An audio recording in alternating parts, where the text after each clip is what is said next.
Over the past few months, we've journeyed across China and brought you along for every step through our weekly travelogue series. Our itinerary began in Hong Kong and took us through 9 incredible cities: Changsha, the misty peaks of Zhangjiajie, the buzzing cityscape of Chongqing, the panda-filled parks of Chengdu, the ancient marvels of Xi'an, onward to Beijing, then Hangzhou, and finally into the neon-lit skyline of Shanghai. We traveled more than 3,300 miles completely by high-speed rail and gained a much clearer understanding of what it's really like to explore China today, especially as independent travelers who don't speak the language. In today's video, we're shifting gears from storytelling to strategy. I'll walk you through the practical travel tips we picked up along the way in hopes that they help you navigate the country more smoothly. Whether it's your first time in China or you've been away for years, we hope this guide gives you the tools and confidence to explore it on your own terms. So let's go. We're John and Beth, and we are the Retirement Travelers. Before I jump in, I want to mention something important. Over the past 9 weeks, we've been sharing our China Travelogue series, highlighting not just the destinations, but also the logistics of how we got around. So if you're heading to China and feel unsure about how to apply the tips we're sharing today, we highly recommend watching the series. You'll see us navigating subways, purchasing tickets, boarding trains, and managing all kinds of real-time travel situations. We've left a link to the full playlist below. It's fun, quirky, and packed with useful information. Now let's zoom out for the big picture. This was actually our second time to China. Our first time was over a decade ago when we visited with our college-aged daughters. It was memorable, but honestly, we didn't think we'd be rushing back. Fast forward to today, and we've completely changed our minds. What we found this time was a country that's dramatically more modern, cleaner, far more efficient, and easier to navigate as foreign travelers. In fact, China has gone from one of our least favorite destinations to one of our absolute favorites. We're already looking forward to returning. If you're looking for a destination that's less familiar than Europe, but more orderly than Vietnam, China might be the perfect fit. Before you go, you'll need a visa to enter China. Citizens of the United States, Canada, the UK, Australia, and several other countries must apply in advance through a Chinese embassy or consulate. In the United States, the embassy or consulate you apply through depends on your state of residence. We chose to use a service called Visa Hero, and we're glad we did. It made the process much simpler. For about $200 per person plus the $140 Chinese government fee, we each received a 10-year multi-entry visa. Our passports were returned within about 2 weeks. If you prefer, you can apply in person at an embassy or consulate, but keep in mind that there are only a few across the country. If there isn't one near you, using a service like Visa Hero is absolutely worth the time and travel saved. If you do it yourself, remember you'll need to make a second trip to pick up your passport when it's ready. A couple of important notes. Get the 10-year visa. It costs the same as the shorter one, and it gives you flexibility for future trips without having to reapply. Now, if your passport expires before the visa does, just carry both your old and your new passports when you travel. Your visa will still be valid. Now, there are transit visas available for shorter stays in certain cities, but these are limited and not guaranteed. While you can apply for a single entry visa, we strongly recommend you go straight for the 10-year version. The cost is the same, and it saves you the trouble down the road. It's worth noting that China is one of the more expensive visa destinations for U.S. citizens. Now, all in all, we paid about $340 per person just to get in. But once you're in, you can return as often as you like for the next 10 years without paying another visa fee. When entering China, be prepared to show the details of your accommodations. Immigration officers may ask for the address of your hotel or lodging, so it's a good idea to have it either saved on your phone or printed, preferably in Chinese. We were also asked about our exit plans, so make sure you have proof of your return or your onward travel handy. We entered the country by train from Hong Kong using Kowloon West Station, and the customs experience was smooth and professional. Aside from a minor hiccup with my fingerprint scanner, thanks to some faint fingerprints, the process was simple and efficient. We weren't asked any invasive questions, and our U.S. citizenship wasn't an issue. In fact, it was just as easy, if not easier, than entering many other countries we've visited. The main difference? The cost of the visa.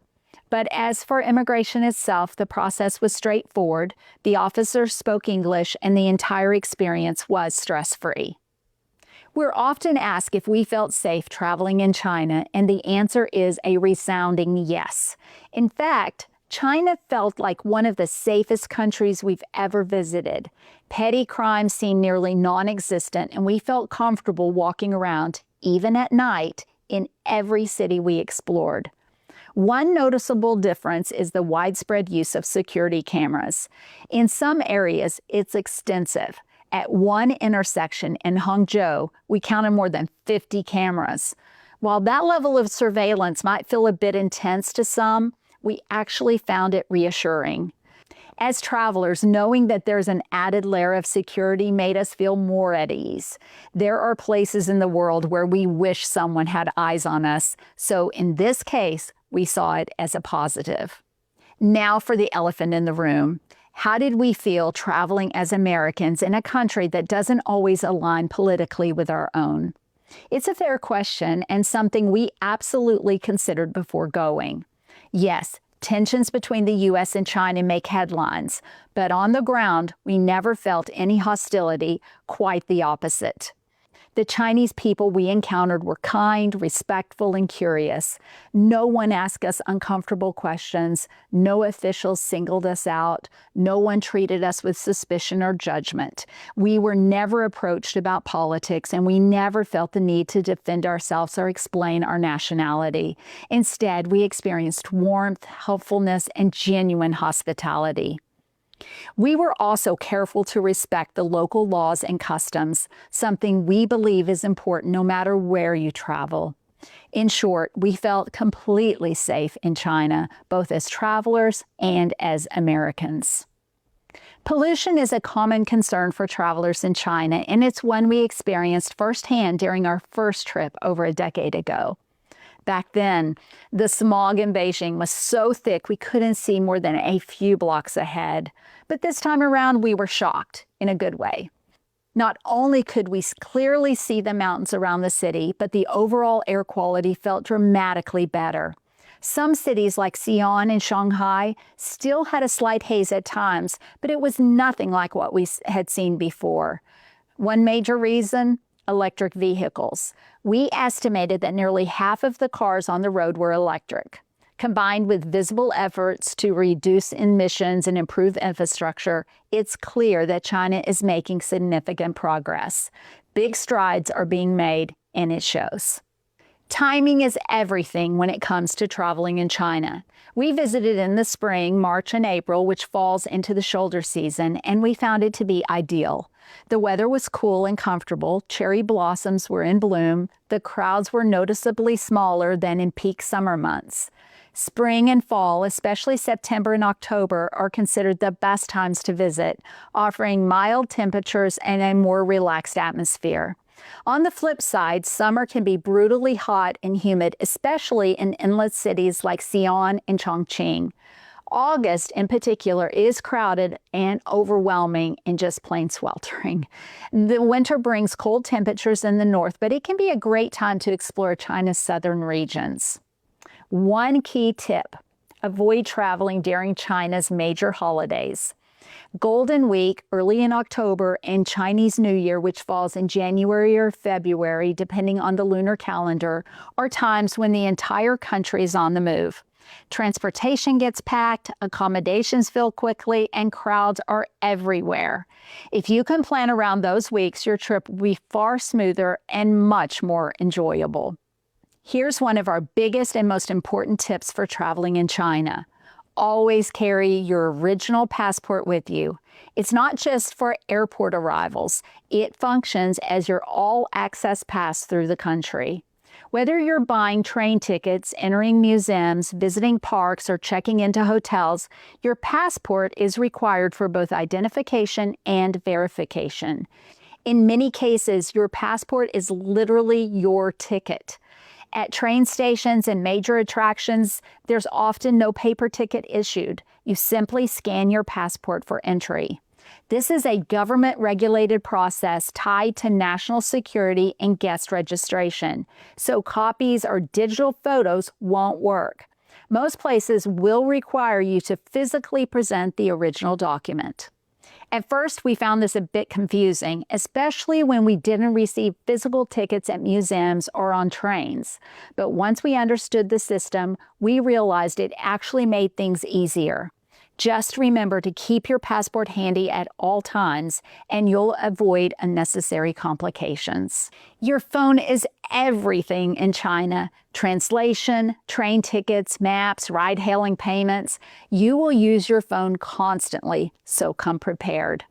Carry a backup power bank to keep your phone charged throughout the day. Make sure your phone supports eSIM or global roaming. Don't rely on old tech. This is one of our pet peeves, people handing us outdated phones to take pictures. If you splurged on a trip to China, bring a phone that matches the moment. Modern smartphones take stunning photos. You don't need a DSLR, but you do need a phone that performs well. This is not a place where you can wing it without data. Plan ahead, stay charged, and stay connected. You'll thank yourself later. In China, nearly all transactions, whether it's museum tickets, fruit from a sidewalk vendor, or dinner at a restaurant, are handled through Alipay or WeChat Pay. These two mobile payment platforms are absolutely essential, and carrying cash is largely unnecessary. In fact, cash isn't accepted in most places, even by street vendors. The only time we ran into trouble was at one subway station in Chongqing that wouldn't accept either our payment apps. And thankfully, our son had a few yuan on hand. Still, it's smart to carry a small amount of local currency just in case, but don't expect to rely on it. One quirk of the system is that sometimes you scan their code and sometimes they scan yours, and those codes live in different places within the apps. This can be confusing at first. Now, we once held up a line for several awkward minutes trying to figure out which code the taxi driver needed. So take a few minutes when you download the apps to learn where both options are located. As foreign travelers, we were able to link our credit cards to the international versions of both Alipay and WeChat Pay. We recommend setting up both apps before you arrive. But here's a pro tip. If you wait to finish setting up your WeChat Pay after you arrive in China, the app unlocks additional local features. If you're traveling with a partner or a friend, install both apps on both phones. If one device has a connection issue or a QR code won't scan properly, the other might work just fine. There were several times we had to try on both phones to complete a payment. Bottom line, these apps are a non-negotiable part of independent travel in China. Download them, set them up, and practice using them before you go. You'll save time, stress, and confusion once you hit the ground. Language is another one of the top concerns for many travelers to China, but in our experience, it was surprisingly manageable. While English isn't widely spoken, translation apps like Google Translate or built-in WeChat Translator worked beautifully for us. And it's not just foreigners using them. Locals were quick to pull out their phones and assist with translations too. Everyone in China has a smartphone and everyone uses it. Most signage in tourist areas and train stations included English translations, and when we needed help, people were patient, kind, and happy to assist. even if it just meant pointing and smiling. We never felt stranded or confused. Every hotel we stayed in had English-speaking staff at the front desk and in their restaurants, which made things smooth and stress-free. In short, don't let the language barrier hold you back. It's easier than you think. When it comes to where to stay, our advice is simple: go for comfort. On our first trip to China many years ago, we stayed in smaller local hotels hoping for charm and authenticity. What we got were rock-hard beds, spotty service, and communication issues. While the breakfasts were traditional, the overall experience left a lot to be desired. This time, we used Hyatt points and stayed at international hotels, and what a difference. We had beautiful rooms, soft beds, excellent service, and amenities that truly made us feel cared for. Chinese hotels like Hyatt understand hospitality, and they deliver it with polish. Here's something we've learned over time. In Asia, especially China, you can afford to upgrade your hotel experience, and it's worth it.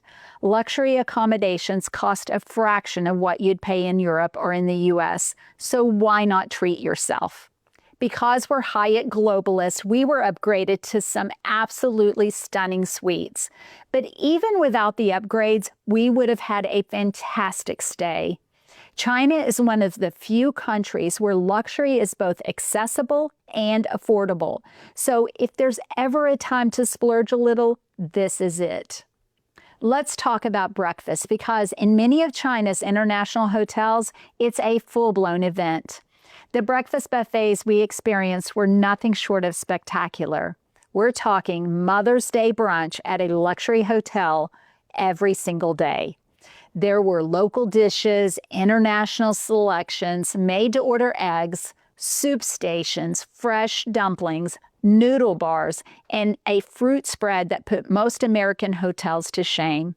If you enjoy trying new food but also want a few familiar comforts in the morning, these buffets strike the perfect balance. We felt spoiled every day, and it quickly became one of our favorite parts of hotel life in China. So here's one of our more delightful surprises: delivery robots. In many of our hotels, from luxury brands like Hyatt to more modest options, we saw robots being used for room service deliveries. Now here's how it works. When you order a meal through a food delivery app, think DoorDash, the driver meets the robot in the lobby, places your food inside, and then the robot takes it from there. It rolls into the elevator, travels up to your floor, and delivers your food directly to your room. No human needed. It's efficient, charming, and feels straight out of a sci-fi movie. Now, we never got tired of watching them in action. These robots are just one example of the way China blends technology with everyday hospitality, and they definitely left an impression. When it comes to visiting China's top attractions, especially places like the Forbidden City or the Terracotta Warriors, you'll usually need a timed entry ticket. The best way we found to book these was through the WeChat app. Now, once you're in China, you'll notice that WeChat has a section called Mini Programs, or sometimes WeChat Services. That's where you can find official booking pages for major sites, transportation, and local services. Most attractions will ask for your passport information when booking, and instead of issuing a paper ticket, they just scan your passport when you arrive. That part really streamlined things. The only catch is that many of these services don't show up in the app until you're physically inside of China. So if you're looking from abroad and you can't find anything, don't panic. It'll show up when you land, although you might need to upload the app again. We booked several tickets this way and also bought some on site when things weren't crowded. But if you're traveling during a busy season or on a weekend, it's definitely worth booking a day or two in advance. Hotel staff were always happy to help us with the app, and if we needed assistance navigating the Chinese menus. Now, one helpful discovery: if you're over 60, ask about senior discounts or free admission. At several attractions, we were waved right through with a smile and a passport check. It never hurts to ask. Now, here's something really important. If you plan to visit the Forbidden City in Beijing, book as soon as you arrive in China. It's one of the hardest tickets to get, and when we checked, there were none available. Luckily, we'd been there on a previous trip, so we didn't mind skipping it. But if it's on your list, make it your very first booking. Over the years, we've learned to adjust how and when we book guides, and China really reinforced that lesson. Instead of pre-booking tours online in advance, we found it much more effective to ask our hotels to arrange local guides for us once we arrived. In every case, the guides were professional, knowledgeable, spoke excellent English, and gave us far more value than the more expensive options we'd researched online. In some cases, like our visit to the Terracotta Warriors, you can even hire a guide on site. Of course, many places in China are easy to explore independently, but having a local expert can give you a rich context and help you to get more out of your experience. Now, that said, don't feel like you always need a guide. With a little planning, a good translation app, and access to the subway or Didi, China's ride-hailing app, you can visit most places on your own. For example, we visited the Great Wall just using a combination of subway and high-speed train. It was fast, inexpensive, and easy. Apple Maps gave us step-by-step directions, even showing which platform to stand on. It was one of the best independent excursions that we've ever taken, and we didn't need a guide at all.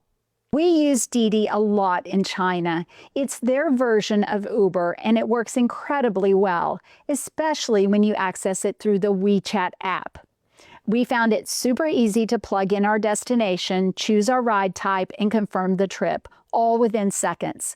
We often selected the premium ride option, which turned out to be a pleasant surprise. Every time we were picked up in a sleek luxury electric car by a polite, professionally dressed driver who oftentimes offered us bottled water, and the price, a fraction of what we'd pay for something similar back home.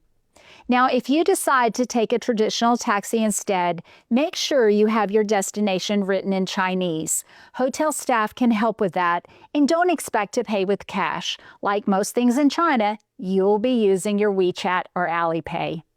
What really struck us on this trip, though, was how different the driving culture is today compared to our last visit over a decade ago. Back then, driving in China felt wild. It was chaotic, nerve-wracking, and honestly a little bit scary. Well, actually a lot scary. Tour buses swerved between lanes, drivers passed without warning, and we often felt like we were just hanging on for dear life. But this time, it was the opposite. Drivers were calm, careful, and followed the rules.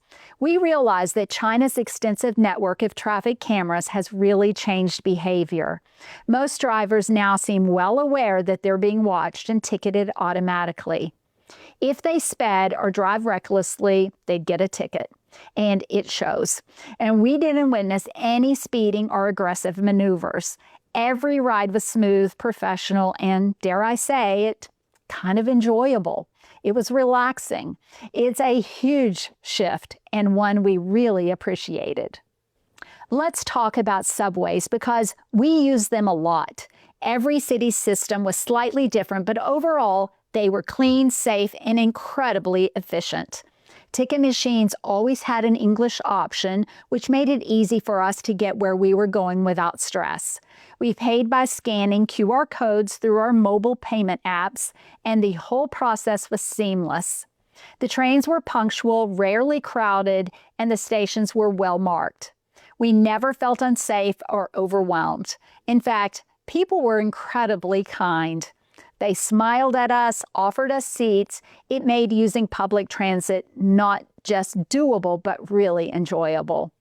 As for navigation, we relied almost entirely on Apple Maps. It worked beautifully in China, way better than Google Maps, which is blocked and was very confused. Apple seems to have some sort of agreement with China because it gave us everything we needed, including which subway platform to use. With mobile data and a VPN, we were covered everywhere we went. It made figuring out routes super simple, and we never felt lost. Now, about tipping, it's just not part of the culture. We didn't need to tip at restaurants, hotels, or taxis, and since we were using a mobile payment apps, there usually wasn't even an option to tip. The one exception is private guides. If someone gives you a personal tour or goes above and beyond, you'll definitely want to give them a tip, and we usually send ours through WeChat after the tour ended. One of the best parts of traveling in China was the affordability. Yes, the visa was expensive, but once you're in the country, day-to-day travel is incredibly reasonable. Hotels were often a third of the price of similar places in the US or Europe. Meals were shockingly cheap. We're talking about big, flavorful feast for less than a fast food combo at home. Even premium train tickets and high-end DD rides felt like a deal. The infrastructure is so good that you'll get this 5-star experience at a 3-star price. It's rare to find a place where your money stretches this far while still feeling like you're getting something truly elevated. When it comes to health and hygiene, there are just a few things to keep in mind. Don't drink the tap water. Now, most hotels provide bottled water every day, and it's easy to buy more at the convenience store. Now, as for food, we weren't particularly careful, and we never got sick. Here is one of our big tips. Most restaurants ask about spice level when we ordered, so we could tailor things to our liking. Still, we say at least once, go for the spice. If you overdo it, the dishes are so inexpensive that ordering a second one won't break the bank. Before your trip, we do recommend visiting a travel clinic. We have a whole video about vaccinations, but generally you'll want to be up to date on your regular shots and consider extras like Japanese encephalitis, depending on where you're headed. Now, we tend to take the better safe than sorry approach, especially for longer or more remote adventures. Toilets are something people often ask us about, so here's the scoop. Public restrooms still often have squat toilets, especially in older places. But there's usually at least one Western-style toilet available, often in the handicap stall. Many newer bathrooms, even in parks, were remarkably clean, and even some had heated seats and bidets. Just make sure to carry tissues and hand sanitizer with you, because toilet paper isn't always stocked inside the stalls. Sometimes there's a dispenser near the entrance and sometimes not. But overall, things have come a long way since our last trip, and we were pleasantly surprised. Now, here's something we didn't expect. The shopping scene in China is next level. We saw more luxury brands and high-end retail districts than almost anywhere else in the world. Chinese people are incredibly stylish, children too. It felt like every city had a version of Rodeo Drive. We even looked up some of the big-name fashion brands and discovered that China has more of these storefronts than the US does. As for prices, they weren't cheaper. In fact, many were higher than you'd find in Europe or America.